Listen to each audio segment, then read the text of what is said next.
August 6, 1945. Edwards Army Airfield, California. The Mojave Desert. The sun hasn't cleared the mountains yet, but the heat is already building. Gold light spills across the concrete runway. A test pilot named Everett Callaway walks toward a P-80 shooting star parked on the tarmac. America's first operational jet fighter. Sleek, silver, the future. Callaway is 24 years old, farm boy from Wisconsin, eldest of 9 children. Learned to fly in a biplane his father didn't know he borrowed. Now he's testing jets. The latest technology, the cutting edge. He carries his flight helmet under his arm. His boots click on the concrete. Behind him, the crew chief calls out final numbers. Fuel load. Weight. Center of gravity. All the mathematics that keep aircraft in the sky. Callaway has flown the P-80 3 times before. No problems, smooth aircraft, responsive, fast enough to make your eyes water.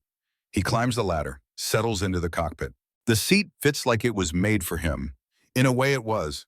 Test pilots get custom seats. Custom everything. When you're evaluating experimental aircraft, comfort matters less than precision. You need to feel every vibration, every anomaly. He straps in. Shoulder harness, lap belt, helmet on, oxygen mask connected, radio check. Tower, this is Test Bird 4, radio check. Test Bird 4 Tower, read you 5x5.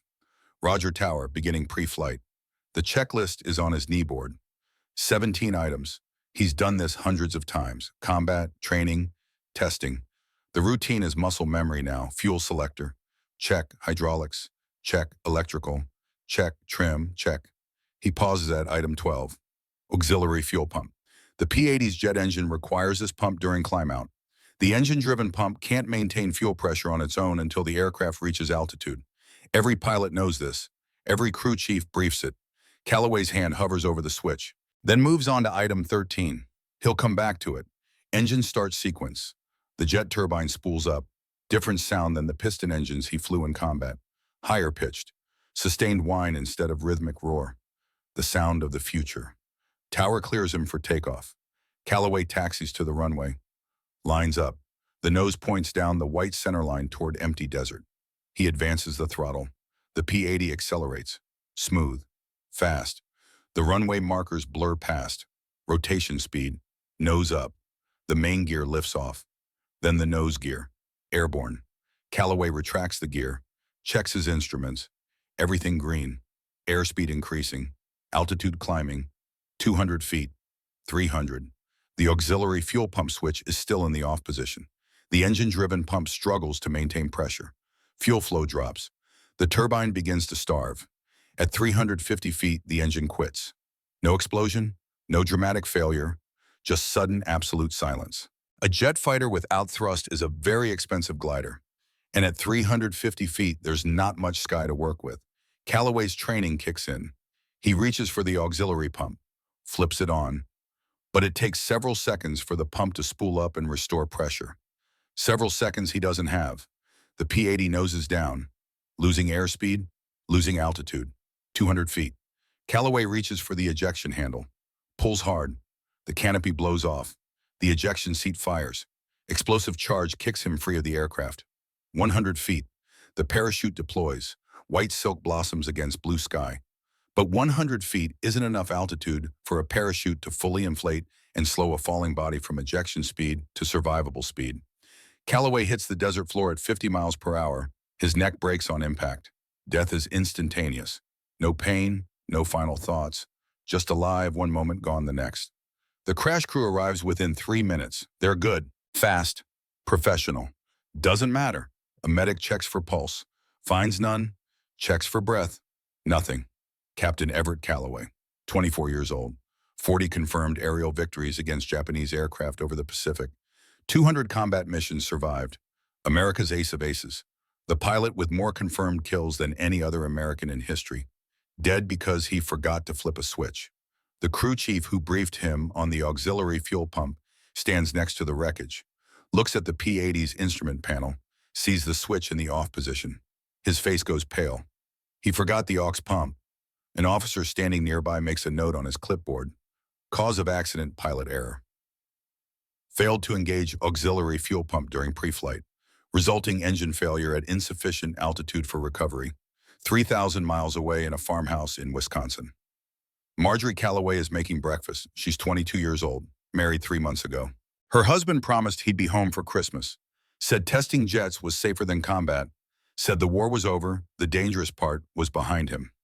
She won't get the telegram until this afternoon, and 6 hours from now, a B-29 superfortress named Enola Gay will drop an atomic bomb on Hiroshima, Japan. The mushroom cloud will rise 40,000 feet into the same sky that just killed America's greatest fighter pilot.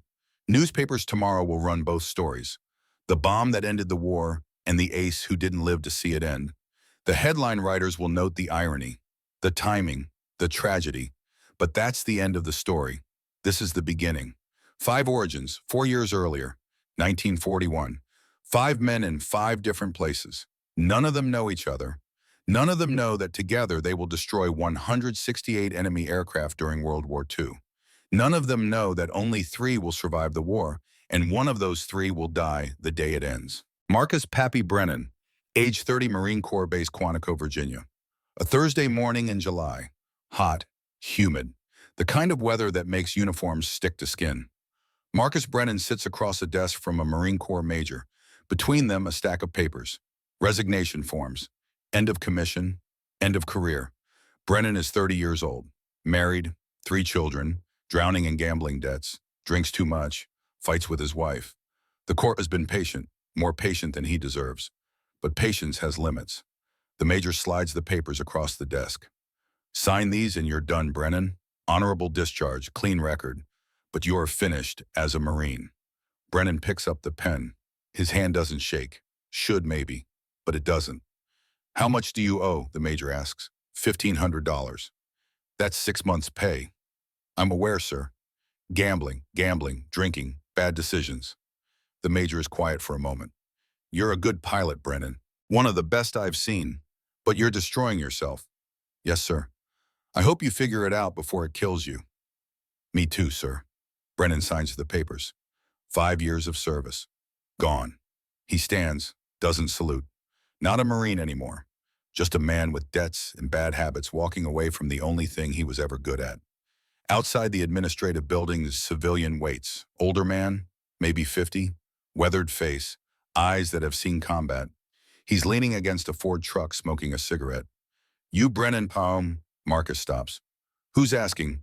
Name's Claire Chanel. I run a fighter group in China, American Volunteer Group.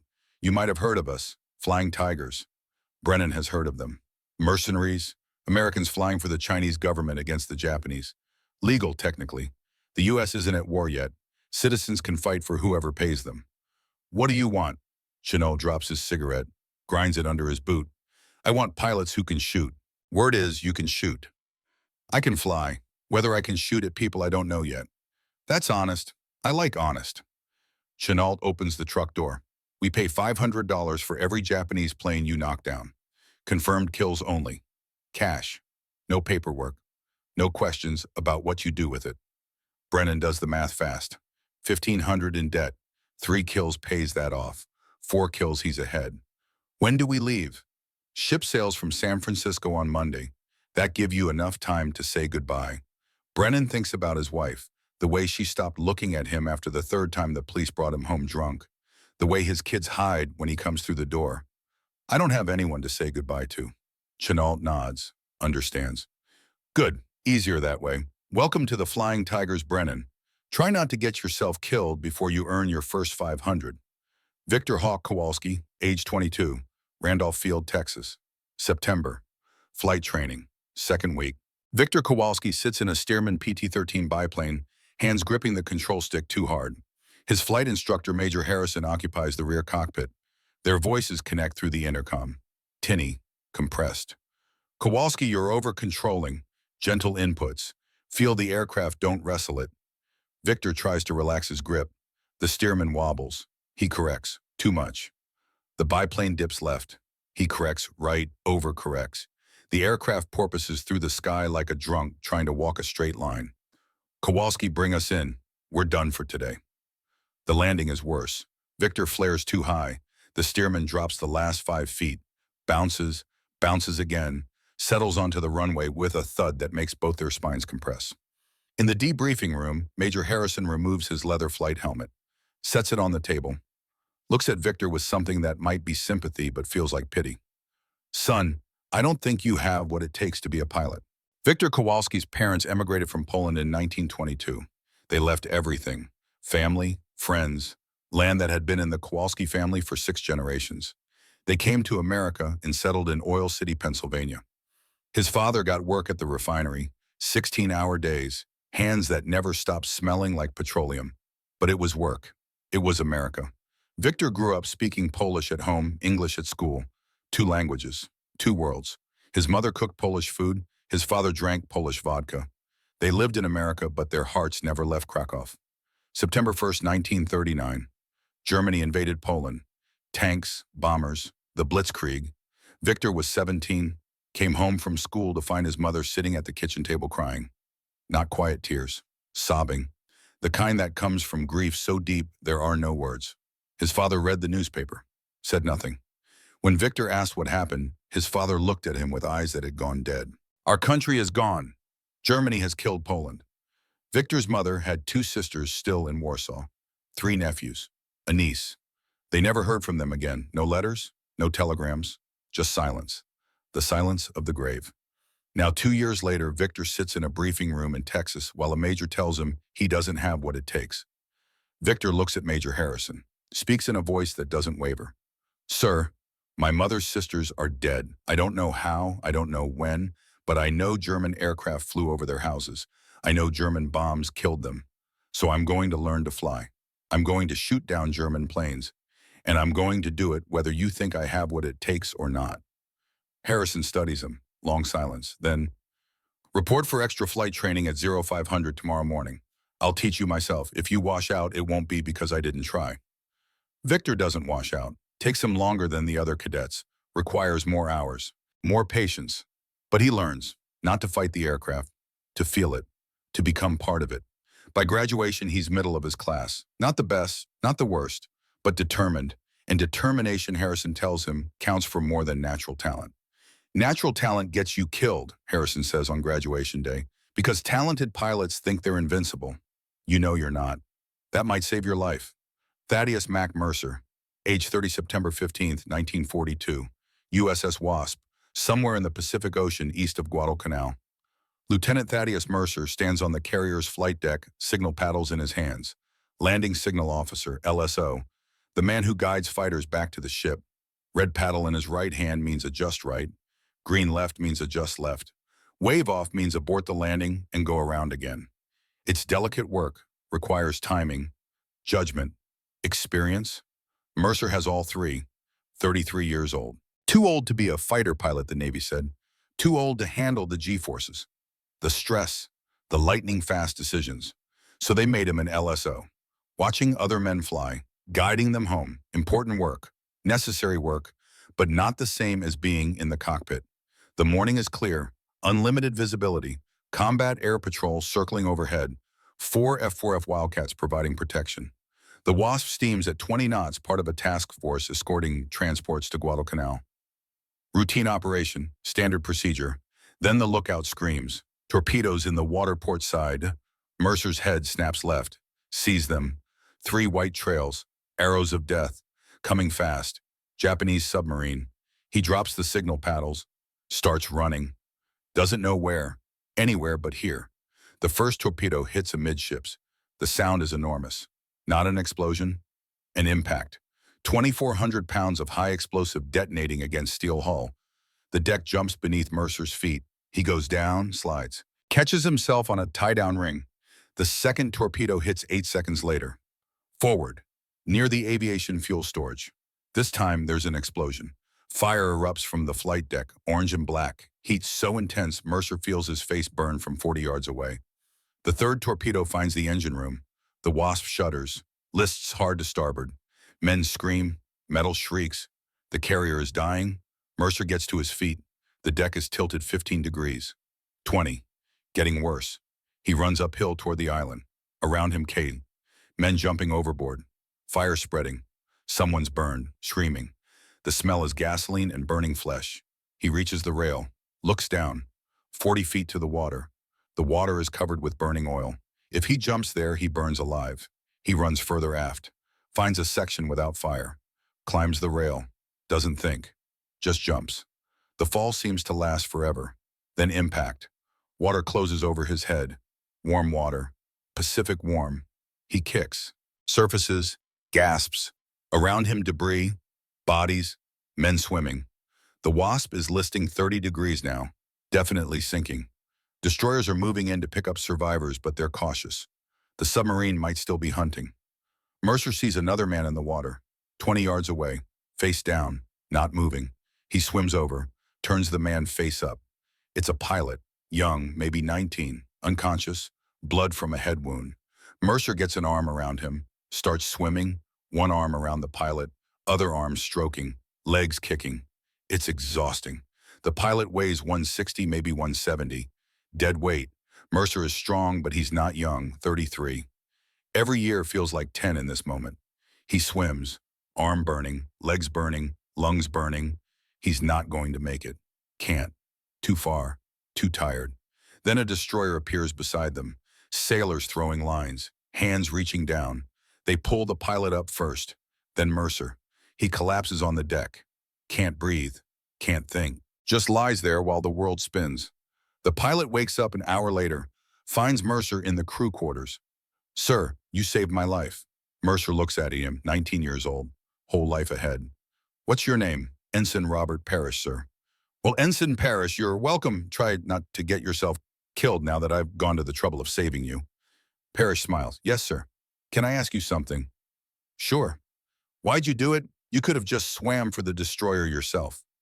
Mercer thinks about that. "Because I was tired of watching other men fly, tired of standing on the deck with paddles. I wanted to be in the fight. Saving you was the closest I could get."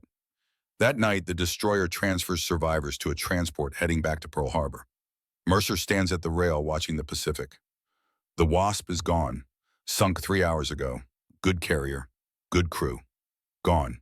He makes a decision. When they reach Pearl Harbor, he requests transfer to flight training. They tell him he's too old. He tells them he doesn't care. He tells them if they don't let him fly, he's resigning his commission and enlisting in the Army Air Force. The Navy relents, sends him to Pensacola. Flight school. At 33, he's twice the age of most cadets. They call him Grandpa. He doesn't care. He graduates in February 1943, gets assigned to form a new fighter squadron, VF-15, Fighter Squadron 15. His pilots start calling themselves the fabled 15. They haven't earned it yet, but they will. Silas Danny Kincaid, age 23, March 1943, Port Moresby, New Guinea. Lieutenant Silas Kincaid sits in a tent writing a letter to his wife. The tent is hot, humid, smells like canvas and mildew and sweat. Outside the jungle is loud. Insects, birds, the constant noise of the tropics. "Dear Marilyn," he writes, "I miss you more than I can say. This place is hell, not because of the fighting. We haven't seen much action yet. But because you're not here, because I can't hold you, can't kiss you, can't hear your voice except in my memory." He stops writing, looks at the photograph pinned to the tent pole.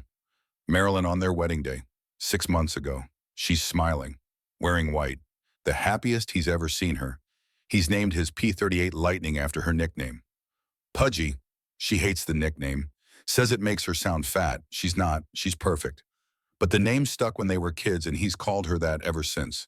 Her photograph will go on the nose of his aircraft, right between the twin engines, so she can watch over him, keep him safe. Kincaid is 23 years old, grew up in Sebring, Florida.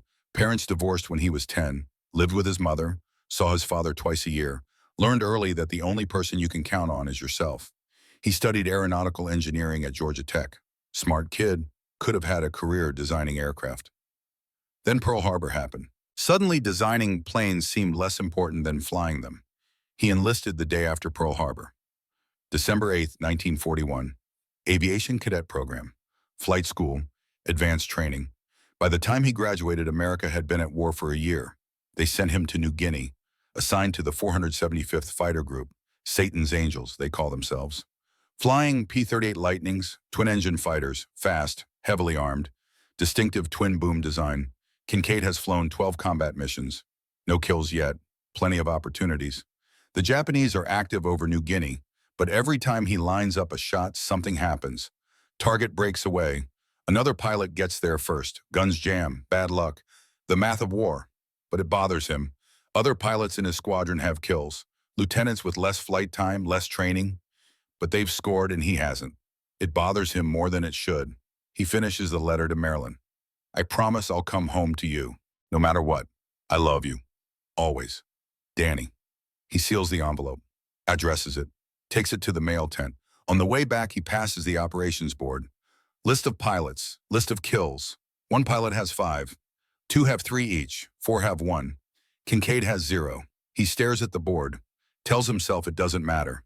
The mission matters. Protecting bombers, supporting ground troops, winning the war. But late at night alone in his tent, he thinks about that scoreboard. And he thinks about the pilot at the top. 5 kills. That pilot's name is Everett Calloway. Everett Ever Calloway, age 22, Hamilton Field, California. April 1942, early morning. Second Lieutenant Everett Calloway climbs into his P-38 Lightning, 19 years old, looks younger. Farm boy from Wisconsin, 8th of 9 children. Grew up watching crop dusters fly over his father's land. Dreamed about flying since he was old enough to look up. Today's flight is supposed to be routine. Training exercise. Practice navigation. Practice formation flying. Stay over the ocean. Don't do anything stupid. Calloway has other ideas. He takes off, flies west over San Francisco Bay. The Golden Gate Bridge stretches below. Red towers, suspension cables, beautiful engineering. He's supposed to fly over it. Instead, he flies under it. The P-38 drops low, fast. The towers flash past on either side. The water is close enough that his prop wash kicks up spray. Takes 3 seconds, then he's through. Pulls up, climbs, adrenaline singing in his blood. He banks over San Francisco. The city spreads below. Hills, buildings, streets. People who have no idea a fighter just flew under their most famous bridge. Calloway drops down again. Market Street, the main downtown corridor. Office buildings on both sides. He flies it at 200 miles per hour, 20 feet off the ground. Windows flash past. People on sidewalks stop. Point. Some duck. Some wave. He pulls up. Climbs. Heads east toward Oakland. Levels out at 50 feet. Flies over a residential neighborhood. Below, a woman is hanging laundry in her backyard. White sheets. Shirts. The American domestic scene. Calloway flies directly over her yard. His prop wash hits the clothesline. Blows every piece of laundry off. Sheets fly. Shirts scatter. The woman screams. Calloway realizes he's gone too far. He returns to Hamilton Field. Lands, shuts down, climbs out expecting a court-martial. His squadron commander is waiting. So is General George Kenney. 2 stars, 5th Air Force. The general does not look happy. Lieutenant Calloway, do you have any idea how much trouble you're in? Yes, sir. You flew under the Golden Gate Bridge? Yes, sir. You buzzed Market Street? Yes, sir. You scattered a civilian's laundry across 3 yards? Yes, sir. Kenney is quiet, studying him. Calloway stands at attention, doesn't flinch. If they're going to court-martial him, fine. At least he flew under the bridge first, worth it. Kenney pulls out a piece of paper, writes an address, hands it to Calloway. This is the address of the woman whose laundry you scattered. You will report there at 0800 tomorrow morning. You will help her wash every piece of laundry you blew off her line. You will hang them back up. You will mow her lawn. You will apologize sincerely. And if you ever pull a stunt like that again, I will personally see to it that you spend the rest of this war flying a desk in Alaska. Clear? Yes, sir. Dismissed. Calloway salutes. Walks away. Can't believe he's not being court-martialed. The next morning, he reports to the address. Small house, Oakland suburb. The woman who answers the door is in her 60s. Sharp eyes, pursed lips. You're the idiot who flew over my yard. Yes, ma'am, I'm very sorry. Sorry doesn't get my laundry clean. Come on. She hands him a basket full of clothes. Leads him to the washing machine in her garage. Shows him how to use it. Watches while he loads clothes. Adds soap. Starts the cycle. While the washer runs, she makes him mow the lawn. It's a big yard, takes 2 hours in the California heat. By the time he's done, he's soaked with sweat. She brings him lemonade. They sit on her porch. Why'd you do it, a fly under the bridge? Calloway drinks the lemonade, thinks about it. Because I wanted to see if I could. And could you? Yes, ma'am, she nods. Then I suppose it wasn't completely stupid, just mostly stupid. Yes, ma'am. You going to do it again? No, ma'am. Good. Hang up those clothes before you go. Calloway hangs every piece carefully, makes sure they're secure. The woman inspects his work, nods approval. You're a decent young man under all that foolishness. Try not to get yourself killed. I'll try, ma'am. 3 weeks later, General Kenny ships out to the Pacific, takes command of the 5th Air Force. He handpicks 50 P-38 pilots to join his command. Calloway is one of them. On the transport ship, Kenny finds him on deck one evening. You know why I didn't court-martial you, Calloway? No, sir. Because a pilot who won't fly down Market Street is a pilot I don't want. You've got nerve. Now I need you to use it on Japanese fighters instead of old ladies' laundry. Yes, sir. How's your shooting? Calloway hesitates. Honesty seems important. Not great, sir. I'm better at flying than shooting. Then get close, close enough you can't miss. How close is that, sir? Close enough to see the enemy pilot's face. Calloway thinks about that. That's pretty close, sir. That's the point. Kill or be killed, Calloway. At close range, you are both committed. Better make sure you're the one who shoots first. First Blood, December 27th, 1942. Buna, New Guinea. Everett Calloway leads a flight of 4 P-38s on morning patrol, 15,000 feet. The jungle is endless green below. The ocean extends to the horizon. The sky is empty blue. Beautiful morning. Wrong place for beauty. His wingman's voice crackles over the radio. Bogies, 2 o'clock low. Calloway looks, spots them. 2 Japanese fighters, 1 Zero, 1 Oscar, climbing toward them. Maybe they've spotted the P-38s, maybe not. Doesn't matter now. I've got the Zero, Johnson take the Oscar. Roger. Calloway rolls inverted, pulls the stick back. The P-38 drops. Not diving, falling with purpose. The twin Allison engines scream. Airspeed increases fast. 300, 350, 400 miles per hour. The Zero pilot sees him, brakes hard left. The Zero is more maneuverable than the P-38, can turn tighter. But Calloway has altitude and speed. Physics favors him. He doesn't try to turn with the Zero. Instead, he extends, pulls up, comes around in a wide arc. The Zero is below him now. Trying to climb, Calloway dives again. 400 yards. The textbook says to fire here. Long-range shooting, conservative, safe. Calloway keeps closing. 300 yards. Most pilots would fire now. Calloway keeps closing. 200 yards. The Zero fills his windscreen. 100 yards. 50 yards. At this range, he can see the pilot. Leather helmet. Goggles. The man turns his head. Sees the P-38. Knows he's about to die. Calloway presses the trigger. 450 caliber machine guns in 120mm cannon. The Zero disintegrates. Doesn't explode. Just comes apart. Wings fold. Fuselage breaks. Pieces tumble through the air, trailing smoke. The Zero pilot doesn't bail out. No time. Or maybe the aircraft broke up too fast. Either way, he's dead. Calloway's first kill. He doesn't feel victorious, doesn't feel proud. Mostly feels relieved it wasn't him falling. He pulls up, scans the sky. Johnson has the Oscar smoking. Trailing black smoke. Going down. Good. They return to base. Ground crew swarms Calloway's P-38. They're excited, congratulating him. Someone produces paint, stencils a red rising sun on the fuselage below the cockpit. 1 kill.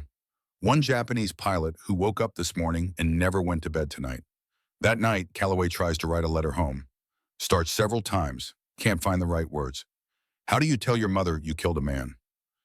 That it was easy, that part of you is proud and part of you is horrified. He burns the unfinished letters, lies in his cot, stares at the canvas ceiling, thinks about the Zero pilot's face in that last second, the moment when the man knew. Calloway doesn't sleep well. Dreams about falling, wakes up sweating. By morning, the dream has faded.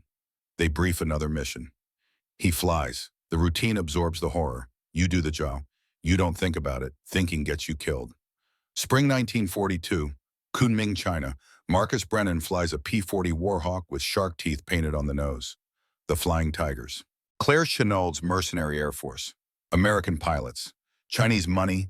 Japanese targets. $500 per confirmed kill. Brennan has been in China for 8 months. 6 confirmed kills. $3,000 earned. $2,000 sent to his ex-wife. She didn't write back. He doesn't blame her. Today's mission is bomber escort. Chinese bombers attacking Japanese positions near Rangoon. The Flying Tigers provide fighter cover. Chenault briefs them personally. Older man, experienced, knows the Japanese tactics better than most. They'll come from above, always from above. Don't dogfight. Hit and run. Dive, shoot, extend. Never turn with a zero. You'll lose. Brennan listens. He's learned that Chenault is usually right. They take off at dawn. 6 P-40s, a dozen Chinese bombers. The bombers are slow, vulnerable. The fighters orbit above them, waiting. The Japanese come at noon, 15 zeros, diving from 18,000 feet. Brennan sees them first. Bandits 12 o'clock high. The P-40s scatter. Chenault's tactics. Don't stay grouped. Make them hunt you individually. A zero latches onto Brennan's 6. He doesn't turn. Pushes the throttle forward. The P-40 accelerates. In a dive, it's faster than a zero. The Japanese pilot fires. Tracers arc past Brennan's canopy, close but not close enough. Brennan extends, puts distance between himself and the zero. Then he pulls up, hard, climbs. The zero is behind him but losing ground, can't maintain speed in the climb. Brennan reaches the top, rolls over. Now he's diving and the zero is climbing. Perfect setup. He closes fast. The zero pilot sees him, tries to brake. Too late. Brennan fires from 200 yards, 650 caliber guns. The Zero's engine explodes. The aircraft noses down, falls. The pilot bails out. Chute opens. He'll live. Might even get picked up. Brennan doesn't watch, already looking for the next target. By the time the engagement ends, Brennan has 2 more kills, 8 total, $4,000. Back at base, Chenault pays him. Cash, American dollars, $400 bills, and 1020s. That's 7 kills now, Brennan. You're becoming expensive. Brennan pockets the money. You getting your money's worth, Colonel. Every penny. Keep flying like that. That night, Brennan drinks in the officers' club. Kunming has limited entertainment, mostly drinking. He's good at drinking. Another Flying Tiger pilot sits down. Young kid, maybe 22, fresh from the States. Hey, Brennan, how do you do it? How do you kill them without thinking about it? Brennan looks at him, drinks his whiskey. Who says I don't think about it? You seem fine, like it doesn't bother you. It bothers me, every single one. I just don't let it stop me from doing the job. How many have you killed? 7 confirmed, probably more. Some you hit and they go down, but you don't see them crash. Those don't count for the 500, but they're still dead. The kid is quiet. Does it get easier? No, you just get better at hiding it. Brennan finishes his drink, pours another. The kid eventually leaves. Brennan sits alone, thinks about 7 Japanese pilots, 7 men who won't go home, 7 families who'll get telegrams. He thinks about his own family, ex-wife, 3 kids. They think he's dead or gone forever. Maybe they're better off. He drinks until the thoughts stop, until sleep is possible. August 18, 1943, Wewak, New Guinea. Silas Kincaid's first kill comes over Wewak. Bomber escort mission. B-24 Liberators hitting Japanese airfields. The 475th Fighter Group provides top cover. Japanese fighters scramble to intercept. Oscars and Tonys, climbing aggressively. Kincaid is flying second element. Wing position, his job is to protect the leader. Stay in formation.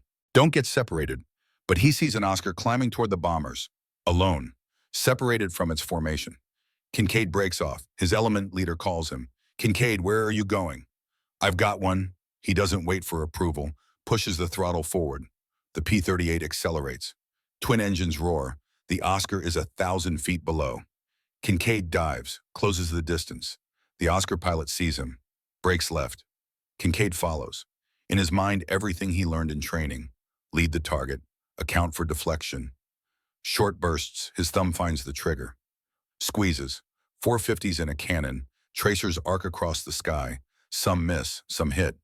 The Oscar shudders, smoke pours from the engine. The pilot bails out. Chute opens. The Oscar tumbles, crashes into the jungle below. Kincaid's first kill.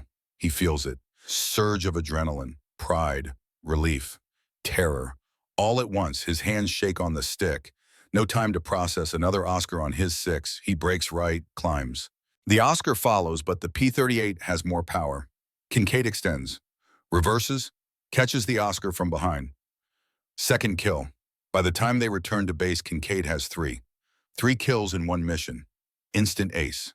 5 kills is ace status. 3 in 1 day puts him more than halfway there. Ground crew mob him when he lands, painting rising sun flags on his fuselage. 3 red circles. 3 dead Japanese pilots. His squadron commander shakes his hand. 3 in 1 day.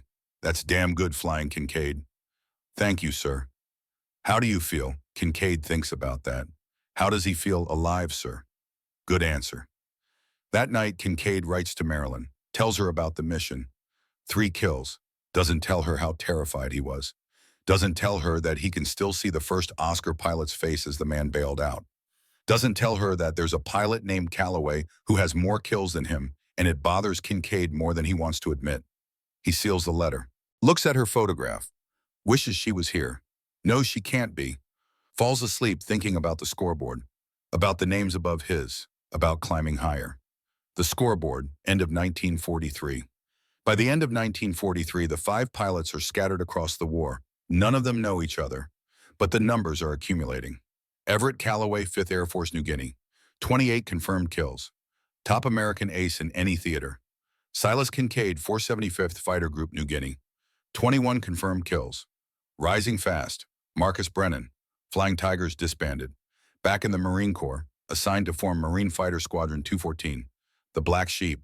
22 confirmed kills counting the Flying Tigers, but only 6 count officially since he was a mercenary. Victor Kowalski, 56th Fighter Group, Europe. 15 confirmed kills, learning every day. Thaddeus Mercer, Fighter Squadron 15, USS Essex, 0 confirmed kills, hasn't faced major combat yet. But that's about to change. The race is on, though only one of them knows it's a race. Silas Kincaid tracks the numbers obsessively. The others just fly. Kill when they must. Try to survive. September 1943. Solomon Islands. Marcus Brennan stands in front of Marine Fighter Squadron 214. 20 pilots, average age 21. He's 31, a decade older. They look at him with mixture of respect and uncertainty. Brennan doesn't sugarcoat it. They call you the Black Sheep Squadron. Know why? Because nobody else wants you. You're replacement pilots, misfits. The guys other squadrons rejected. I don't want you either, but I'm stuck with you. So I'm going to try and teach you how to stay alive long enough to be worth something. One of the pilots, a 20-year-old from Texas, raises his hand. Sir, we heard you were a flying tiger, that you killed Japs for money. That's true. Is it true you're a drunk? Brennan looks at him. Honest question. Yes, I drink too much. I make bad decisions. I'm not a good man, but I'm a good pilot, and I will keep you alive if you listen to my... They listen. Brennan teaches them his technique, developed over 6 kills with the Flying Tigers, refined through countless dogfights. The 0 can outturn you, tighter turning radius, but it can't outdive you, can't outrun you, so you don't fight on its terms. You dive from above, fire at close range, keep moving, never turn with a 0, never slow down, hit them before they see you, be gone before they can react. Between September 1943 and January 1944, Brennan shoots down 22 Japanese aircraft in 84 days of combat. The Black Sheep Squadron becomes one of the most effective fighter units in the Pacific. His pilots stop resenting him, start calling him Pappy, because of his age, because he's old enough to be their father, because he protects them like a father would. Brennan calls them idiots, but he means it affectionately. These idiots are his responsibility, his burden, his redemption, maybe. January 3rd, 1944. Morning mission over Rabaul. Brennan has 25 confirmed kills. One more ties Eddie Rickenbacker's World War I record of 26. They find Japanese fighters over Simpson Harbor. 0s. Plenty of them. Brennan picks his target, dives, fires. The 0 explodes. Beautiful burst. Perfect shot. 26 kills. Tied with Rickenbacker. His wingman's voice. Pappy, more 0s, 6 o'clock high. Brennan looks. 4 0s diving. Aggressive, fast. He breaks left. 1-0 follows. Brennan extends. Tries to use his speed advantage. But the 0 pilot is good. Stays with him. Tracers zip past Brennan's Corsair. Close. Too close. He brakes hard right. Pulls too many Gs. His vision grays at the edges. The Corsair shudders. Stall warning. Cannon shells hit his engine. 20mm rounds. The Corsair's engine coughs. Smoke pours from the cowling. Temperature gauge climbs. Red line. Brennan is at 2,000 feet, too low to bail safely. He's going to have to ditch in the water. He aims for the ocean, pulls the nose up at the last second. The Corsair hits hard. Water floods in through the broken canopy. Cold. Shocking. Brennan gets his straps off. Kicks free. Surfaces. Swims clear. Watches his aircraft sink. Gone in 30 seconds. His wingman circles above. Can't land. Can't help. Radio's back to base. Pappy's down in the water. I see him swimming. Then something surfaces nearby. A conning tower. Gray metal breaking through blue water. Japanese submarine. Sailors emerge. They see Brennan. Point. The submarine moves toward him. Brennan could swim away, but where the coast is 5 miles. He'd never make it. They pull him aboard. Rough hands, no gentleness. They bind his wrists with rope, shove him down the hatch into darkness. The submarine dives. Marcus Brennan, Marine Corps, Ace 26 confirmed kills, becomes a prisoner of war. His wingman returns to base. Reports Brennan as missing, likely killed in action. The Marine Corps lists him as killed in action, prepares a Medal of Honor citation, notifies his ex-wife. His children lose a father they barely remembered. But Marcus Brennan isn't dead. He's in the hold of a Japanese submarine, hands-bound, heading toward 20 months of hell. And he will survive. Because Brennan survives everything, even himself. The Turkey Shoot. June 19, 1944. Philippine Sea, USS Essex. Thaddeus Mercer wakes at 0400. Doesn't need an alarm. Internal clock, trained by 20 years of military service. He's 35 now. The oldest combat pilot in Air Group 15 by more than a decade. He dresses in the dark. Flight suit. Boots. G-suit. The gear that keeps blood in your brain when you pull high Gs. Walk down the passageway. Steel walls. Low ceiling. The constant hum of ship machinery. The ready room is already occupied. His pilots, drinking coffee, checking equipment, the nervous energy that precedes combat. The briefing officer enters, points to a map. Philippine Sea, American carriers and Japanese carriers converging. Intelligence indicates a major Japanese carrier strike force. We expect heavy air activity today, possibly the largest carrier battle of the war. Stay sharp, watch your fuel. Don't get separated from your wingman. The pilots nod. Take notes. Some of them are scared. Mercer can tell. He's scared too.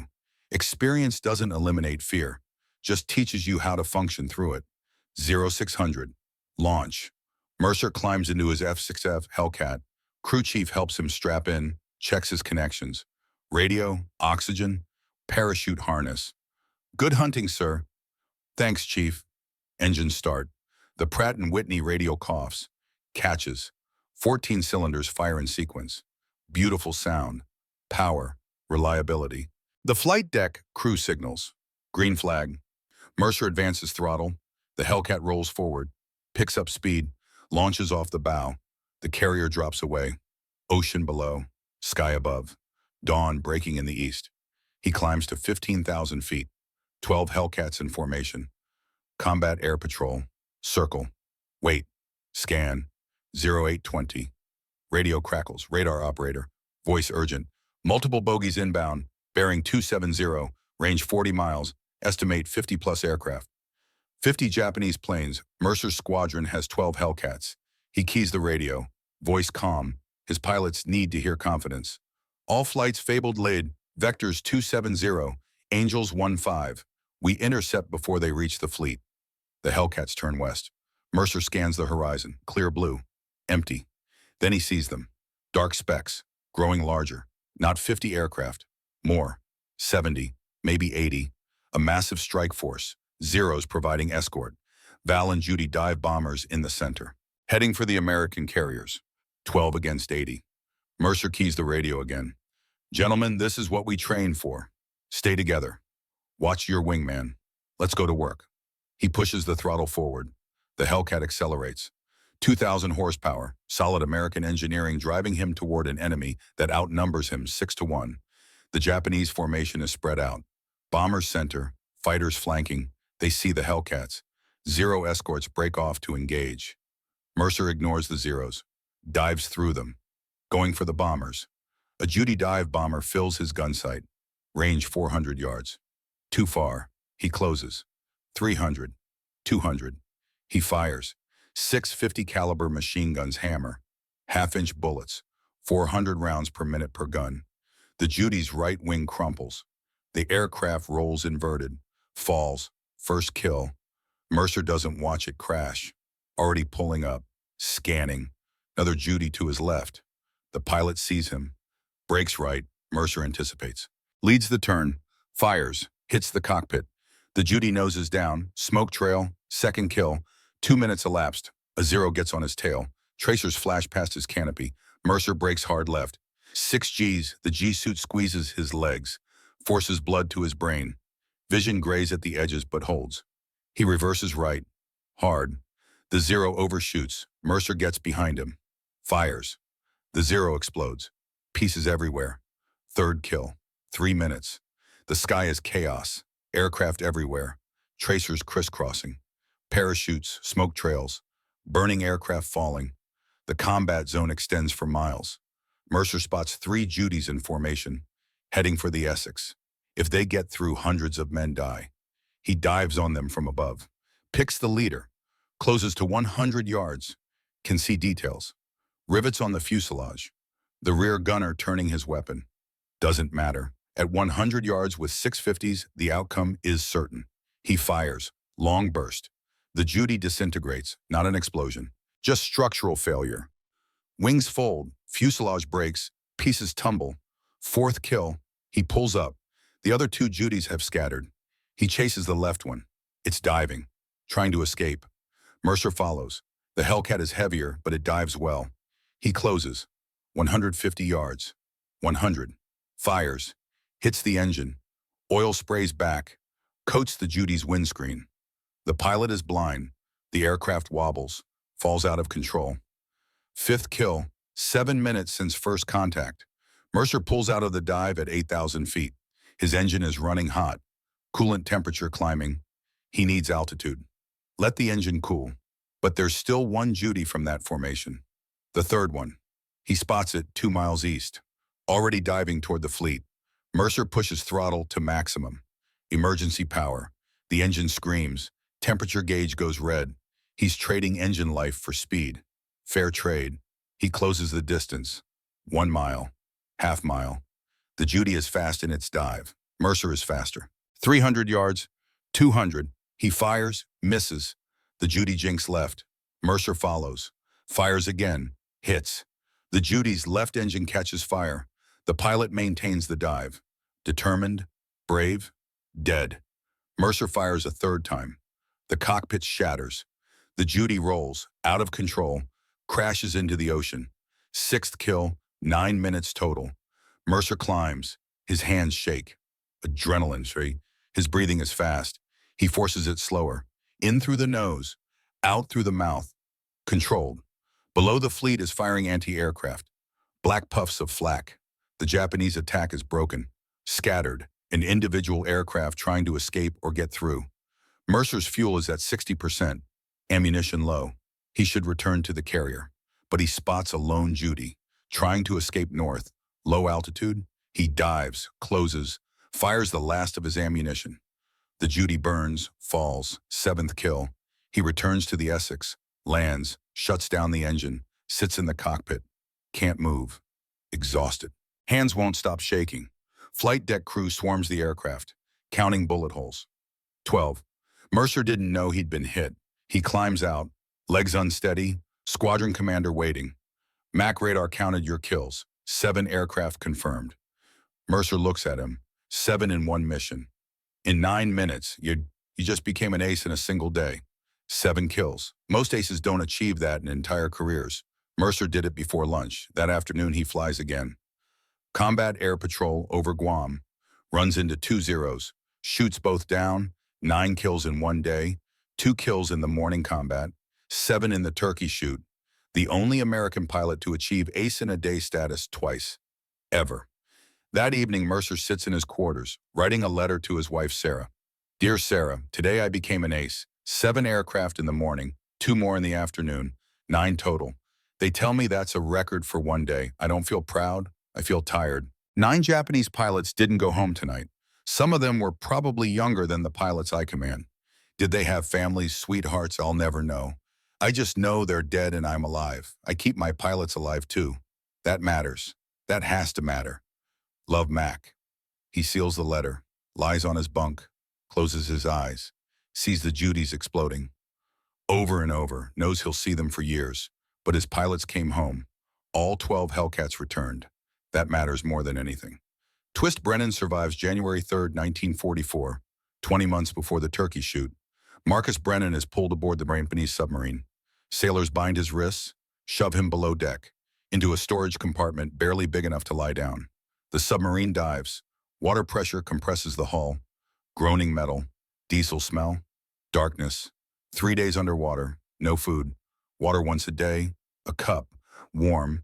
Tastes like rust. They surface at a Japanese naval base. Transfer Brennan to a truck. Drive inland. Jungle. Mountains. Heat. A prison camp. Bamboo buildings behind wire fence. Guard towers. Japanese soldiers with rifles. They throw him into a cage. 6 feet by 6 feet. Can't stand, can't lie down, just crouch. The heat is suffocating. Interrogation starts the next day. A Japanese officer speaks perfect English. Educated, polite initially. Name Captain Marcus Brennan, United States Marine Corps, serial number 094723. How many kills do you have, Captain? Name, rank, serial number. That's all I'm required to give you. The politeness ends. They beat him. Fists, bamboo sticks, not to extract information, just to break him. Establish dominance. Brennan endures, goes somewhere else in his mind, recites Corsair specifications. Cruise speed 184 knots, maximum speed 417 miles per hour. Service ceiling 36,900 feet. Rate of climb 2,990 feet per minute. The numbers keep him sane. After 2 weeks, they give up interrogation. Move him to the main camp. 200 prisoners. Americans, Australians, British. All of them starving. All of them sick. Brennan weighs 180 at capture.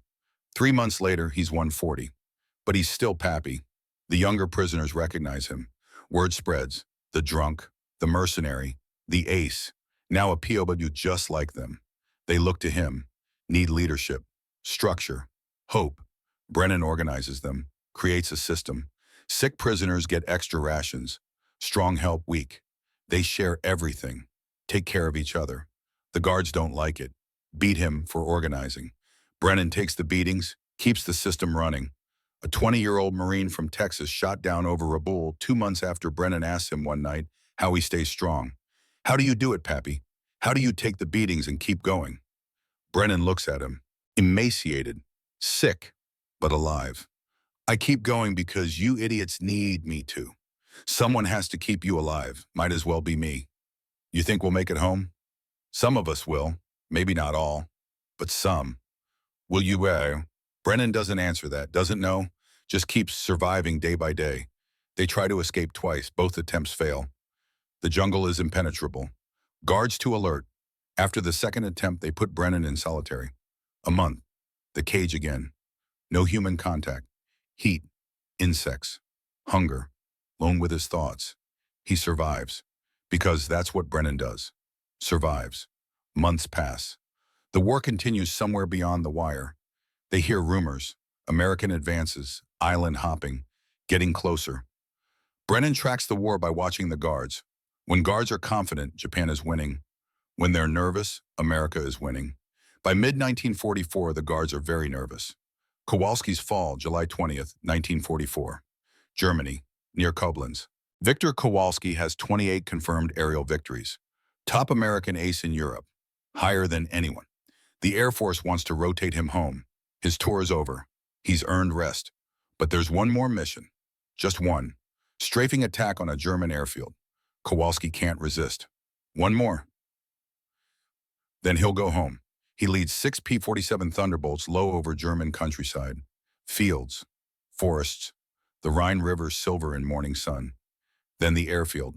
Rows of German aircraft parked in revetments. Sitting ducks. Kowalski dives first. Lines up a Messerschmitt Bf-109. Fires. 8 50 caliber guns. The 109 explodes. Fuel and ammunition cooking off. He pulls up. banks, his squadron follows. They're shredding the German airfield. Aircraft burning, fuel dumps exploding. Perfect attack. Kowalski comes around for a second pass. Faster this time. Lower. Adrenaline pumping. He's done this 100 times. Knows the angles, the risks, the limits. Except this time he misjudges by 10 feet. His propeller clips the ground. The P-47 shudders. Violent. The nose digs in. The massive fighter cartwheels. Once. Twice. 3 times. Metal screaming. Canopy shattering. Wings crumpling. It stops inverted in the middle of the German airfield. Kowalski hangs in his straps. Blood running from a forehead cut. Left arm at wrong angle. Broken. The pain comes fast. Overwhelming. He unhooks, falls onto the shattered canopy, crawls out, starts running, broken arm dangling, head bleeding. But running. German soldiers sprint toward the wreckage. Kowalski runs the other way, into trees. His arm screams with every step. Vision blurs. But he runs. For 5 days he evades capture. Hides in barns, steals food from farms. Follows the Rhine west, trying to reach Allied lines. On the 5th day, exhausted, he falls asleep in a hayloft. A German patrol finds him. They take him to Stalag Luftwaffe, Baltic Sea coast, a prison camp for Allied airmen. Barbed wire, guard towers, cold even in July. They process him. Prisoner number, medical evaluation. The German doctor sets his broken arm without anesthetic. Kowalski passes out from the pain.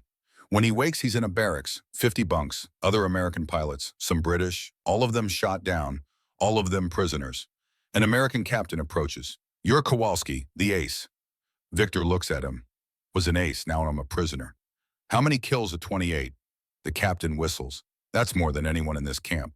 Hell, that's more than most squadrons." "Doesn't matter here." But it does.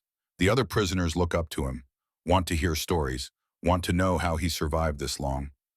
Kowalski tells them truth. "I survived because I learned from better pilots than me. Polish pilots who'd been fighting since 1939. They taught me to recognize traps, to evade, to come home.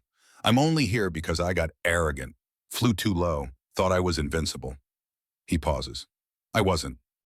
10 months in Stalag Luftwaffe, cold, hunger, boredom, roll calls twice daily, stand in formation while guards count, sometimes for hours in the rain, but alive, breathing, surviving.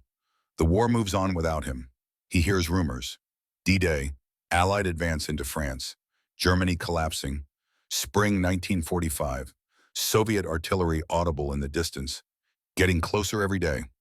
The guards are terrified, some desert, walk away, others stay, following orders to the end. May 1st, 1945, Soviet troops liberate the camp. Russian soldiers pour through the gates. The prisoners cheer, weak, starving, but alive. Kowalski weighs 130, was 170 at shootdown, 10 months as a prisoner. Broken arm healed crooked, will never be quite right again, but he's alive. Lindbergh's Secret War, July 1944, Philippines, 5th Air Force. A civilian arrives at the airbase, older, maybe 42, famous. Charles Lindbergh. First man to fly solo across the Atlantic, most famous aviator in the world. He's here as technical advisor. Observing combat operations, evaluating aircraft performance. Civilian contractor for United Aircraft Corporation. Silas Kincaid is assigned to fly with him.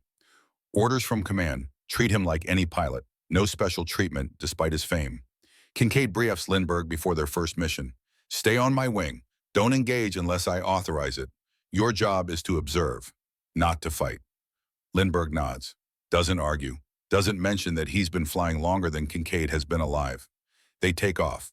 4 P-38s on patrol over Saram. Routine flight, supposed to be quiet. They find a lone Japanese fighter, a Zero, separated from its formation, vulnerable. Kincaid attacks, closes fast, fires, the Zero burns, falls, his 29th kill. Lindbergh follows, observing, silent. After they land, Lindbergh finds Kincaid. "You fly like you're angry." Kincaid looks at him. "I'm not angry." "Then what are you, determined?" "Determined to what? To be the best." Lindbergh is quiet. "Then I was the best once. First across the Atlantic. Famous. Everyone knew my name. You know what that got me." Kincaid doesn't answer. "My son was kidnapped, murdered, because I was famous, because people knew who I was. Being the best doesn't protect you from anything. Sometimes it makes you a target. Kincaid thinks about that, doesn't respond, walks away. But the conversation stays with him. Over the next weeks, Lindbergh flies multiple missions, officially observing, unofficially participating. On one mission, his flight encounters Japanese fighters. In the chaos, Lindbergh engages, shoots down an enemy aircraft. He's a civilian, not supposed to fight, but in the middle of a dogfight, nobody's checking credentials. After they land, Kincaid confronts him. You shot one down. I defended myself. You're a civilian. I'm a pilot, same as you. Kincaid can't argue with that, doesn't report it. What would be the point? The Japanese pilot is still dead.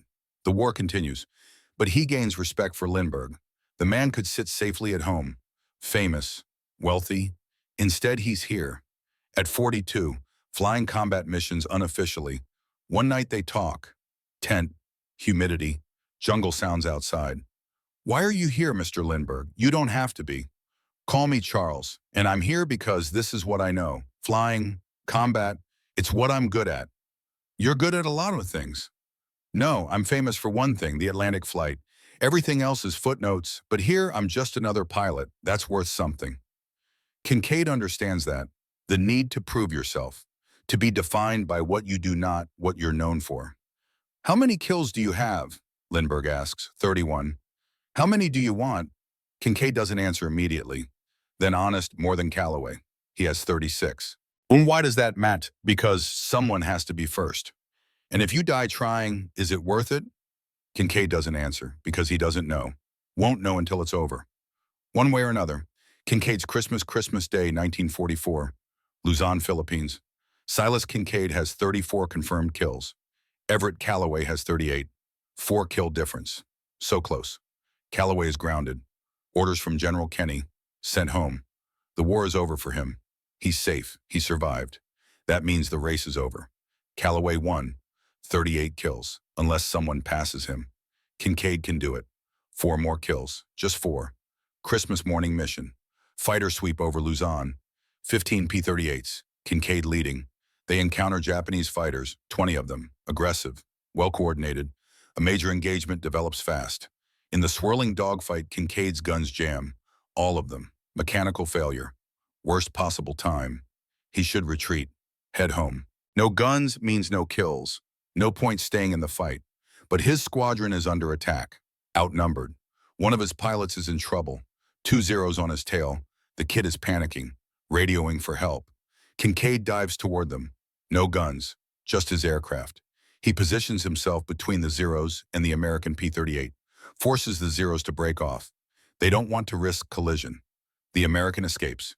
Kincaid has no guns, but he keeps fighting, using his aircraft as a weapon, drawing fire, forcing Japanese fighters to maneuver, creating opportunities for his wingmen to shoot.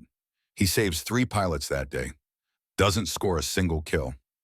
After they land, his squadron commander recommends him for the Medal of Honor. Extraordinary heroism, self-sacrifice, repeatedly exposed himself to enemy fire to protect his comrades. The medal is approved, will be presented later. Kincaid doesn't care about the medal, cares about the kills he didn't get, still 34, 4 behind Calloway. December 26, the next day. Another mission. This time his guns work. He shoots down 4 Japanese aircraft in one engagement. Aggressive flying, precise shooting, everything coming together. 38 total kills, tied with Calloway. That night, Kincaid writes to Marilyn, starts the letter several times, can't find the right words. My dearest Marilyn, I'm close. So close. Just 2 more and I tie him. 3 more and I'm the ace of aces. I know I said I'd come home after Christmas, but I can't. Not when I'm this close. You understand, don't you? This is important. This matters. I love you. I'll be home soon. I promise. Just a few more missions. Just a few more kills. Then I'm done. Then I'm yours forever. Love, Danny. He never finishes the letter. Falls asleep with pen in hand. Dreams about flying, about killing, about numbers climbing higher. Kincaid's fall, January 7th, 1945. Silas Kincaid volunteers for a fighter sweep over Negros Island. 4 P-38s. Routine patrol. Not expected to encounter enemy aircraft. The Japanese are conserving fighters, pulling back, preparing for the defense of the home islands. But you never know. Maybe they'll find something. Maybe Kincaid will get his 39th kill. One more after that and he beats Calloway. They take off at dawn, fly low over the Philippine jungle. Mountains, rivers, beautiful country being destroyed by war. Near Fabrica Airfield, they spot a lone Japanese Oscar, separated from any formation. Maybe a straggler, maybe a scout. Kincaid calls it. I'm engaging. He breaks formation, dives. The Oscar sees him, breaks left. Standard evasion. Kincaid follows. His P-38 is faster, heavier, more powerful. The Oscar can't escape. Then a second Japanese fighter appears. Another Oscar. Attacking from Kincaid's 6, his wingman is too far. Can't help immediately. Kincaid brakes hard, trying to evade, trying to position for a shot. His P-38 is carrying external fuel tanks. Extra range for patrol, but the tanks affect handling, make the aircraft sluggish. He's at low altitude, 500 feet, below the standard engagement altitude. Not enough room to maneuver safely. The second Oscar fires. Kincaid brakes harder, too hard. The P-38 stalls, happens fast. One moment flying, next moment falling. He pushes the nose down, tries to recover, but there's no altitude, no room, just ground rushing up. The P-38 hits at 200 miles per hour. Both engines, both booms, the cockpit, everything impacts simultaneously. The explosion is massive. Fuel, ammunition, the wreckage burns. Silas Danny Kincaid dies instantly, 24 years old. 38 confirmed aerial victories. Medal of Honor recipient, 2 kills short of the record. His wingman circles, radio's base. Leader is down, no shoot, no survival possible. They recover the body 2 days later, burned, but identifiable. Dog tags intact. In his flight suit pocket, they find a photograph. Marilyn, smiling, somehow undamaged despite the crash. They send his effects home. The photograph, the unfinished letter, the Medal of Honor when it arrives. 3 weeks later, Marilyn Kincaid receives a telegram. Western Union, yellow envelope. She knows what it means before opening it. The Secretary of War desires me to express his deep regret that your husband, Major Silas D. Kincaid, was killed in action. She reads it again. The words don't change, don't become easier, don't make sense. She walks inside, looks at Danny's photograph on the mantle, the one of him in his flight suit, smiling, confident, young. Next to it, she places the other photograph, the one from his pocket, herself. The two of them together now, frozen in time. She sits in his chair, the one he sat in during his last leave, 6 months ago, holds the telegram, cries, 23 years old. A widow. The man who promised to come home died chasing a number. She will keep both photographs on her mantle for 50 years, never remarry, never stop loving the boy who wanted to be the best, because some losses don't heal. They become part of you, define you, shape everything that comes after. Marilyn Kincaid becomes a teacher, touches thousands of lives, but always, always, she's the woman whose husband died 2 kills short of being the ace of aces. And in Wisconsin, Everett Calloway reads about Kincaid's death in the newspaper. Sits in his parents' farmhouse, snow outside, fire crackling, the news hitting him like a physical blow. Kincaid was chasing him, chasing his record, and died trying. Calloway closes his eyes, thinks about the 40 pilots he killed, the number that made him famous, the record that Kincaid died pursuing. He wonders if it was worth it, if any of it was worth it. The question has no answer, just silence, and the weight of knowing that his record helped kill another American pilot. That night, Calloway has nightmares, not about the Japanese he killed, about Kincaid, falling, burning, dead.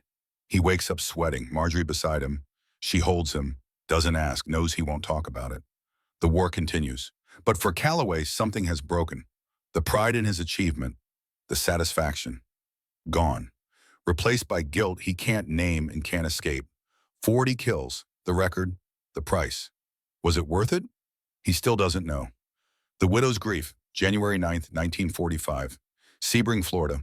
Marilyn Kincaid is 23 years old, married 2 years. Widow 3 days, though she doesn't know it yet. She's hanging laundry in the backyard. Tuesday morning, sunny, the kind of day that promises normalcy. Routine, life continuing. The Western Union boy approaches on his bicycle. 16 years old, too young for war, old enough to deliver death. He stops at the front walkway. Doesn't come to the door immediately. Can't. He's done this before. Knows what the yellow envelope means. Hates it.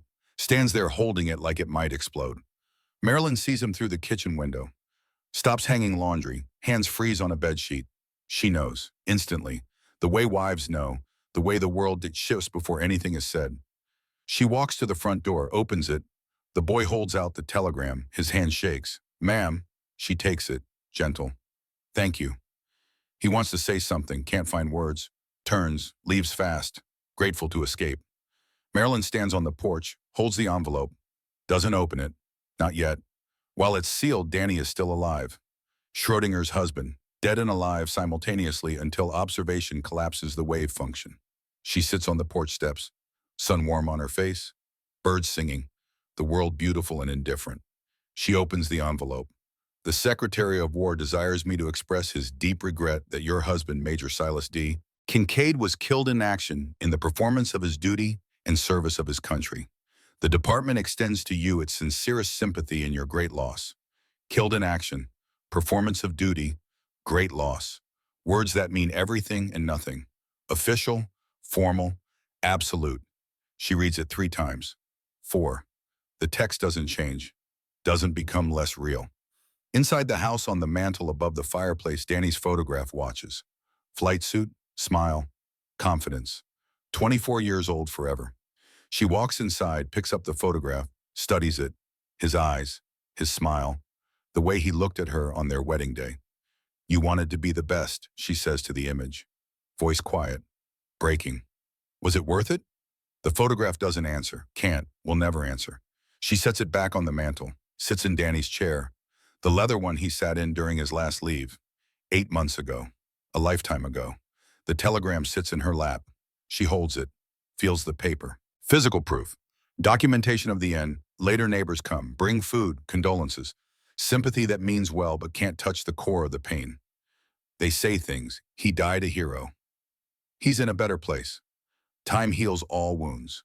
None of it helps, none of it true. Heroes are still dead. Better places are still elsewhere. Time doesn't heal, just makes you used to the scar. A week later, a military officer arrives. Captain, dress uniform, brings Danny's effects. A box, small for a life. The box contains flight suit, dog tags, his wings, the Medal of Honor citation signed by the president, and the photograph, her photograph, from his pocket, somehow intact despite the crash. She holds it. The photograph he carried into combat. Her face, her smile, supposed to keep him safe. Didn't work. That night, she places both photographs on the mantel. Danny in flight suit, her smiling, together, frozen, forever young, forever in love, forever separated by death and duty and numbers. Marilyn Kincaid will live 52 more years, never remarry. Men will ask. She'll decline, politely, firmly. "I'm married," she'll say, even 30 years later, even 40. She'll become a teacher, 3rd grade. Thousands of children will learn to read from her, learn to love learning. None of them will know about Danny, about the telegram, about the photographs on her mantel. She'll die in 1997, 75 years old. The photograph's still on the mantel. Danny's still 24, still smiling, still the best thing that ever happened to her. At her funeral, they'll place both photographs in her casket. Together finally. The separation ended. But that's 50 years away. Today she's 23, widow, alone, holding a telegram that killed her world. She cries until there are no tears left. Then she stops, stands, goes to the kitchen, makes dinner, for one, sits at the table, for one, eats mechanical, tasteless. Life continues. Even when you don't want it to, even when it shouldn't, it just continues. Moment after moment, day after day, breath after breath, until one day, decades later, you realize you've survived, built a life around the absence, grown strong in the broken places. But you never forget. Never stop seeing that yellow telegram. Never stop asking the question Danny can't answer. Was it worth it? The last night, August 5th, 1945. Evening, Wisconsin. Everett Calloway sits on the porch of his parents' farmhouse, Marjorie beside him. They're married 3 months. She's 22, he's 24, both too young to feel this old. The sun sets across the fields, gold and orange, fireflies beginning their dance, cicadas singing, summer in Wisconsin. Peaceful, safe, everything the Pacific wasn't. Marjorie holds his hand. Ever do you have to fly tomorrow? It's my job. You survived 200 combat missions. Can't someone else test the jet? Calloway looks at her. 22 years old, his wife, the woman who agreed to marry a man who killed 40 other men, who wakes up screaming, who stares at nothing sometimes for hours. Flying is all I know how to do, Marjorie. If I stop, what am I? You're my husband. Isn't that enough? He doesn't answer, because he doesn't know. Should be enough, isn't, can't explain why. She squeezes his hand. I'm scared. Every time you fly and I'm terrified you won't come back. It's just testing, not combat. The war's over. The war's over, but you're still fighting something. I see it in your eyes. What are you fighting ever? He's quiet for a long time. Then honest, I don't know. Myself maybe. The number, 40 kills, it follows me, defines me. Everyone knows me as the ace of aces. But I don't feel like an ace.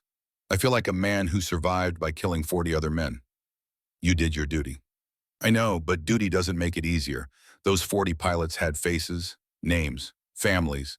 They were young like me. They died because I was faster, better, luckier. What's the difference between me and them except timing and chance? Marjorie doesn't answer. Holds him. They sit in silence. Fireflies, cicadas, the peace of a summer evening in Wisconsin. Promise me you'll be careful tomorrow, she says finally. I promise. Promise me you'll come home. I promise. He keeps the first promise. Is careful. Checks every system, every gauge, every connection, except one. The next morning he kisses her goodbye. 6 a.m. early flight. She's still in her nightgown, hair messy, beautiful. I love you, she says. I love you too. I'll be home for dinner. He drives to Edwards Army Airfield, Mojave Desert, already hot. The P-80 Shooting Star sits on the tarmac, silver, sleek, the future. The crew chief briefs him. Fuel, weight, systems, the auxiliary fuel pump. Make sure you engage it before takeoff, sir. The engine needs it during climb. Calloway nods. Understood. He climbs in. Straps in, runs the checklist, 17 items. He's done this hundreds of times. Item 12, auxiliary fuel pump. His hand hovers over the switch. He's thinking about Marjorie, about dinner tonight, about the life they're building. His hand moves to item 13. He'll come back to the pump, after the engine starts, before takeoff. But he doesn't, in the rush of pre-takeoff checks, in the routine of 1,000 previous flights. He forgets. One switch, one moment, one oversight. At 350 feet, the engine dies. At 100 feet, the parachute deploys, but can't slow him enough. At 0 feet, Everett Calloway dies. The promise broken. Dinner for one tonight. A telegram tomorrow. A widow at 22. That afternoon, while Marjorie is still waiting for him to come home, a B-29 named Enola Gay drops an atomic bomb on Hiroshima. The mushroom cloud rises 40,000 feet. The war ends. The same day, the same hours. The weapon that ended the war and the warrior who didn't see it. Newspapers the next day run both stories. The journalists note the irony, the timing, the tragedy, America's greatest ace dying the day the war ended. Nobody notes the real tragedy, that he forgot a switch, that he broke a promise, that Marjorie waited until dark before she knew he wasn't coming home. That's the real story. Not the irony, not the timing, just a man who promised to come home and didn't, a woman who waited and was disappointed forever. Brennan's liberation, August 15, 1945. Japanese prison camp outside Tokyo. The announcement comes over the loudspeaker. Japanese first, then English. The war is over. Japan has surrendered. Lay down your arms. American forces are coming. The prisoners stand in the yard, silent, motionless, too exhausted to cheer, too broken to celebrate, just standing, alive. Marcus Brennan weighs 110 pounds, ribs visible through skin, face gaunt, eyes hollow. He's been a prisoner for 20 months, 19 months longer than anyone expected him to survive. Around him, 32 other prisoners, Americans mostly. Some Australians, started with 50, 18 died, disease, starvation, beatings, 18 men who couldn't hold on long enough. But 32 survived, because Brennan organized them, kept them together, shared food, Took beatings meant for others. Led when leadership was dangerous. The guards have already left. Disappeared the night before. Knew what was coming. Didn't want to face American soldiers. Smart. An American relief team arrives 3 days later. Army medics. Food. Transport. Liberation. They process the prisoners. Medical evaluations. Weights recorded. Names confirmed. A lieutenant finds Brennan. Young. Clean uniform. Looks shocked at the condition of the prisoners. Captain Brennan. That's me. Sir, you're listed as killed in action, January 3rd, 1944. Your family was notified. There was a memorial service. Brennan almost laughs. Can't quite manage it. Well, somebody should probably tell them I'm not dead. Yes, sir. Also, sir, you were awarded the Medal of Honor, posthumously. They gave me a medal for dying. Yes, sir, for extraordinary heroism before you were shot down. Can I give it back since I'm not dead? That's not how it works, sir. They shipped the prisoners to a hospital ship, then to Pearl Harbor, then to California. Medical treatment, weight gain, psychological evaluation. The psychologist is Captain. Earnest, wants to help, asks questions Brennan can't answer. How do you feel about your captivity, Captain? I feel like I survived. Do you have anger toward your captors? No, they were soldiers doing their job. Same as me. What about your family? Your wife remarried. She thought you were dead. Brennan is quiet for a long time. Stares at his hands. Skeletal. Scarred. She did what she had to do. 3 kids to raise. No income. She moved on. I don't blame her. Will you try to contact her? No, she's got a new life, new husband. The kids probably don't remember me. Better to leave it alone. But moving on isn't simple. Can't just flip a switch, close a door. The Marine Corps releases him in September. Medical discharge, 43 years old. No wife, no home, no family. Just a Medal of Honor and nightmares. He drinks. More than in China. More than before prison. The alcohol helps, for a while. Makes the memories fuzzy. Makes the guilt manageable. The guilt of surviving when 18 didn't. The guilt of kills made for money. The guilt of abandoning his children. The guilt of being alive. Kowalski's Second War. June 1950, Korea erupts. Victor Kowalski is 32 years old, lieutenant colonel. Still in the Air Force. When the call comes for volunteers, he raises his hand. Marjorie Calloway's voice echoes, "You're still fighting something?" Kowalski knows what he's fighting. Guilt. Survivor's guilt. He has 28 kills. Lived through the war. Lived through prison camp. Meanwhile, better pilots died. Kincaid, Calloway after surviving combat. Brennan broken by captivity. Why did Kowalski survive? No good answer. Just random chance. Mathematics of probability. But it feels like debt. Like he owes something to the universe. To the dead. So he volunteers for Korea. They assign him F-86 Sabres. Jet fighters. Beautiful aircraft. Fast, maneuverable. Designed to fight Soviet-built MiG-15s. His first mission is November 1950. MiG Alley. The stretch of North Korean airspace where American and communist jets clash. Contrails at 40,000 feet. Supersonic dogfights. Different war, but same principles.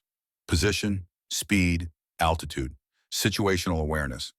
The fundamentals don't change. His first MiG kill comes in December. A dogfight at 30,000 feet. Kowalski gets behind the MiG. Fires. The communist fighter breaks apart. Tumbles. The pilot ejects. Chute opens. He'll probably survive. Become a prisoner. Kowalski knows what that's like. 29 total kills, including World War II. Over the next year, he adds 5.5 more. The half from a shared kill. 2 Sabres firing on 1 MiG. Both pilots claim credit. They split it. 34.5 total kills. Across 2 wars. One of only 7 American pilots to achieve ace status in 2 separate conflicts. The younger pilots ask him how. How do you survive 2 wars? How do you accumulate 34 kills and live to talk about it? Kowalski tells them truth. No bravado, no glory. I learned from better pilots. I don't take unnecessary risks. I follow the fundamentals. I make sure my equipment works. I check everything twice. And I remember that luck runs out, so I never rely on it. He retires in 1960. Colonel, 34.5 confirmed aerial victories. 2 wars. Countless missions. Alive. He marries. Has children. Lives quietly. Doesn't talk about the war unless asked. When asked, he's honest. I killed 34 and a half enemy pilots. They were men with families. I don't celebrate their deaths. I acknowledge that it was them or me. I chose me. I choose me again. But I don't celebrate. His children asked once why he went to Korea when he didn't have to. Because I owed it to the men who didn't come home from the first war. Because I survived and they didn't. Because I needed to know if I was still the pilot I used to be or if the prison camp broke something permanent. And did it break something? Yes, but I learned to work around it. That's survival. Not being unbroken, just learning to function with the breaks. Mercer's long life. Thaddeus Mercer survives the war. 34 confirmed aerial victories. Navy's all-time leading ace.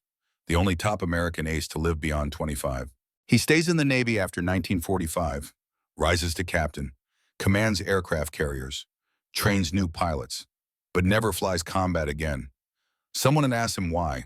Documentary crew, 1980s. I became an ace twice in one day, shot down 34 enemy aircraft. What else is there to prove? He watches the next generation. Vietnam, jet warfare, missiles, beyond visual range kills, everything changing. We fought with our eyes, he says. We saw the enemy, close to gun range. It was personal. Now they shoot missiles at radar blips 30 miles away.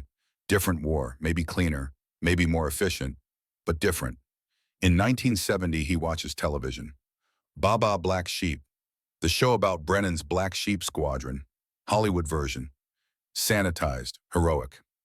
They made Pappy look noble, Mercer tells his wife. He was noble, but not the way they show. He was a drunk, a difficult man, but he kept his pilots alive. That's what mattered, not the heroics. The survival rate. Mercer retires 1971, lives in Virginia, quiet life, family, grandchildren. The peaceful existence denied to Callaway and Kincaid. 1996. The Navy commissions a destroyer, USS McCampbell, named in his honor. Mercer attends the ceremony, 87 years old. White hair, hands steady as ever. The hands that shot down 9 aircraft in one morning. They ask him to speak. He looks at the destroyer. Modern, powerful, bristling with technology that didn't exist in his war. I'm honored, he says, voice still strong. But remember, it's not about me. It's about every pilot who didn't come home. Every aircraft that went down. Every telegram that arrived. When you see this ship, remember them. The ones who didn't make it to 87. The ones who didn't get to meet their grandchildren. Remember them. He dies 3 months later, October 1996, 87 years old. Outlived Callaway and Kincaid by 71 years. Outlived his war by 51 years. At his funeral, they play taps, fire 21-gun salute, fold the flag, present it to his widow. She's 84. They were married 60 years, the only top ace who lived long enough to celebrate his golden wedding anniversary. The only one who saw his children grow up, his grandchildren graduate college, his great-grandchildren born. The only one who got a full life after the war. Why him? Why not Callaway? Why not Kincaid? No answer, just mathematics. Probability. Chance. He was lucky, that's all. Lucky that the war ended before he made a fatal mistake. Lucky that he didn't have an obsession to chase. Lucky that he went home and stayed alive. Just luck. Nothing more. Nothing less. Brennan's troubled peace. The years after 1945 are not kind to Marcus Brennan. He moves from city to city, job to job, marriage to marriage. 4 wives total. Each one starts hopeful, ends inevitable. Same pattern. Drinking, fights, silence. Divorce. The nightmares don't stop. The Japanese guards, the beatings, the 18 men who died in the prison camp while he survived. And earlier, the Flying Tigers. 6 kills for $3,000. Blood money. He writes an autobiography in 1958, Baba Black Sheep. The title is deliberate, self-deprecating. The story of a man who wasn't a hero. It sells well. People want to read about war, want to believe in heroes. Brennan gives them truth instead. Alcoholism, failed marriages, PTSD, before they called it PTSD. 1976. NBC makes a television series, Baba Black Sheep, later retitled Black Sheep Squadron. They cast Robert Conrad, handsome, heroic, nothing like the real Brennan. Brennan watches the pilot episode, laughs, can't help it. They make him look noble, Brave, a leader of men, sanitized version of reality. They got the drinking right, he tells a reporter. Everything else is Hollywood bullshit. But the show brings money, recognition, speaking engagements. He travels to schools, veteran groups, Air Force bases, tells stories about the war, always ends the same way. War isn't glory, it's survival. And sometimes surviving is worse than dying because you have to live with what you did, the men you killed, the friends you lost, the person you became. Glory fades. Guilt doesn't. The kids don't understand. How could they? They haven't killed anyone, haven't watched friends die, haven't spent 20 months in a bamboo cage. But he tells them anyway, because someone has to, because the sanitized version is dangerous, makes war look heroic, makes killing look easy. It wasn't heroic, wasn't easy, was necessary maybe, but never easy. 1988, January 10th, Fresno, California. Brennan dies, 75 years old, liver failure, decades of alcohol catching up. His fourth wife is there, children from various marriages, grandchildren he barely knows. At the funeral, they read his Medal of Honor citation. Talk about his 28 kills, his time as prisoner, his survival, his leadership. Don't mention the drinking, the failed marriages, the nightmares that never stopped, the guilt that lived in his eyes.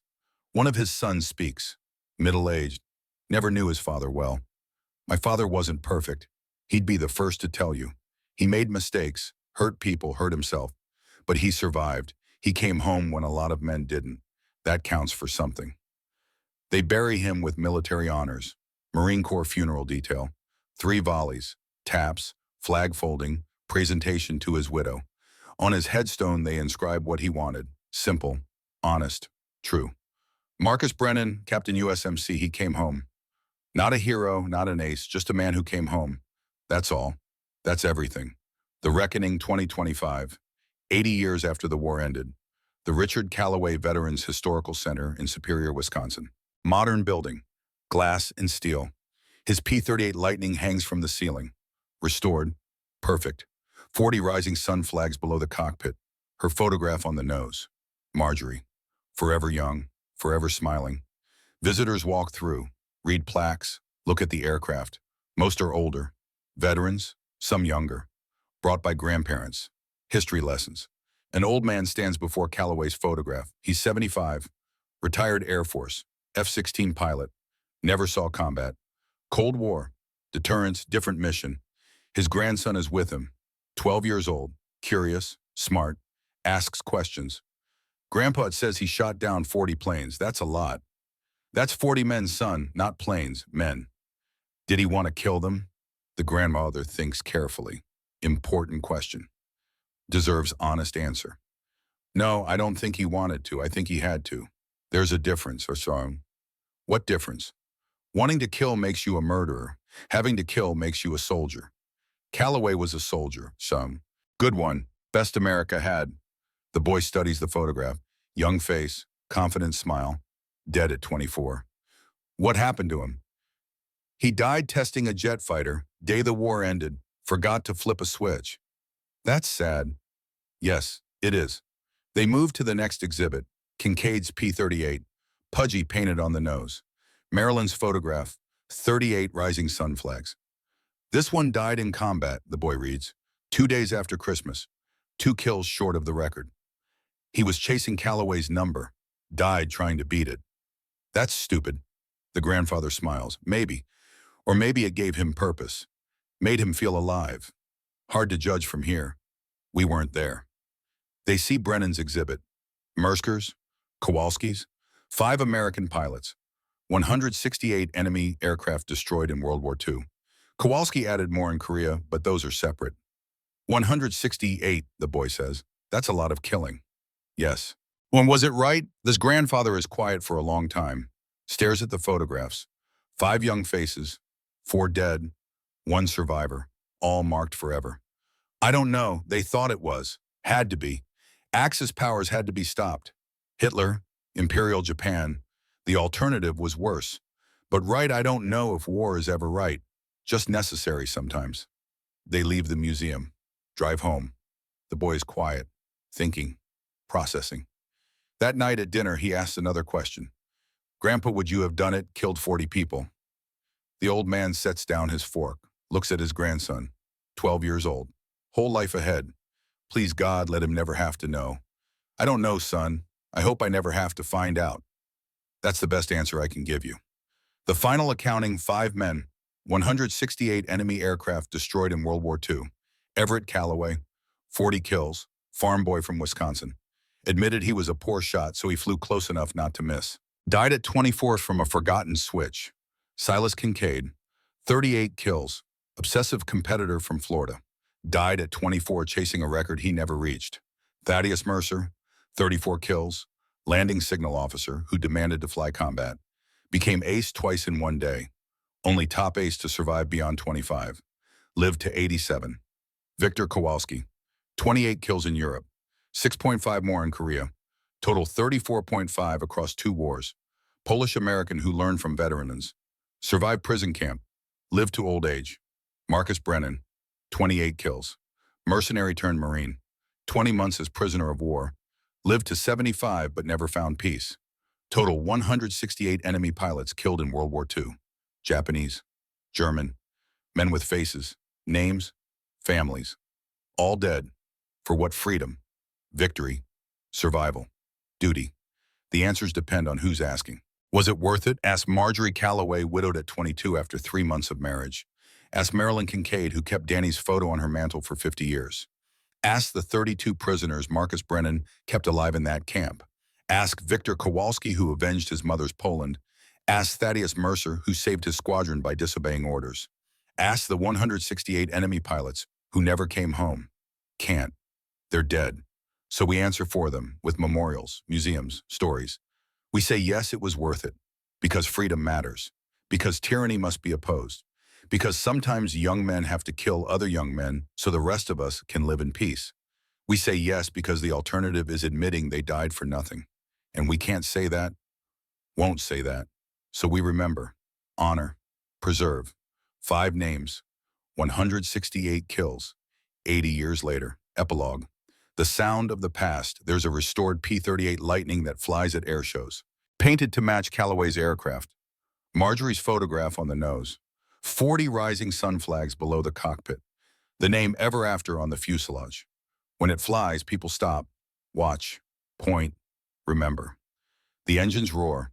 Twin Allisons, 1,200 horsepower each. The sound of World War II. The sound of young men going to war. The sound of an era that ended 80 years ago. The P-38 climbs, banks, rolls. The pilot isn't Callaway, isn't Kincaid, isn't any of them. Just someone who loves the aircraft, who keeps the memory alive, who thinks about the men who flew these into combat. Children wave, parents explain. That's a World War II fighter. Men flew those against the Japanese, against the Germans. They were heroes.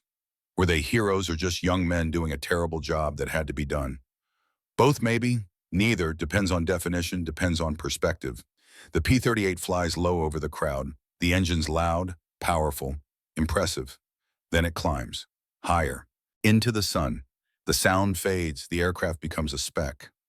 Then nothing, just sky, blue, empty, peaceful, the way it was before the war, the way it should stay, if we're lucky, if we remember. 5 men, 168 kills, a record that stands 80 years later. Not because war changed, but because aerial combat changed. Missiles, radar, beyond visual range kills. No more dogfights, no more close-range gun battles, no more seeing the enemy pilot's face. Modern warfare is cleaner, more efficient, more distant. Whether that's better is debatable, but it means the record will likely stand forever. Callaway's 40 kills, the ace of aces, unbeaten, unmatched. Not because modern pilots are worse, because modern warfare doesn't produce aces. The age of aces is over, but the names remain. Carved in stone, painted on aircraft, written in history books, spoken by grandparents to grandchildren. Remember them.